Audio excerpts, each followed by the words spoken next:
একদিন এক বন্ধু বলেছিল আমাকে, টাকা দিয়ে কি হয়? টাকা দিয়ে কি হয়? আর টাকা না থাকলে কি হয়? ওগো বন্ধুরা, আমি বলছি, একটু শুনুন। টাকা দিয়ে ইট পাথরের 100 তলা বিল্ডিং করা যায়। টাকা দিয়ে আনন্দ ফুর্তি করা যায়। টাকা দিয়ে ভালো ভালো খাবার খাওয়া যায়। টাকা দিয়ে অনেক কিছু করা যায়। এক দেশ থেকে আর এক দেশে বেরানো যায়। টাকা দিয়ে অর্থ সম্পদ বাড়ি গাড়ি সব কিছু করা যায়। তখন আর এক বন্ধু আমাকে প্রশ্ন করল, ওগো বন্ধু, টাকা থাকলেই কি সুখ সব হয়?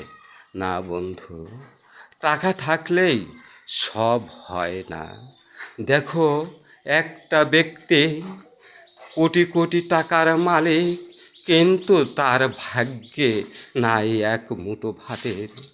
সে বলছে, হে সৃষ্টিকর্তা, আমি টাকা চাই না, আমাকে একটু স্বস্তি দাও, আমাকে একটু স্বস্তি দাও।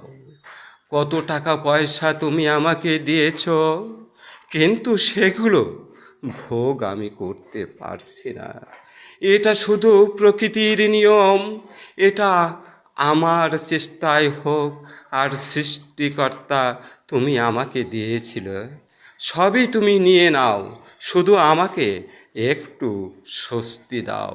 আমি চাই না কোনো টাকা পয়সা, আমি চাই একটু স্বস্তি। দেখো, আজ কোটি কোটি টাকা থাকা সত্ত্বেও আমি চলতে পারছি না। আমি হাসপাতালের বিছানায় মৃত্যু শয্যায় গড়াগড়ি খাচ্ছি। টাকা দিয়ে কি হয়? আমার কাছে টাকা দিয়ে কোনো কিছু হয় না। আমার কাছে হয় যদি একটু আমি শান্তি পাই, একটু স্বস্তি পাই।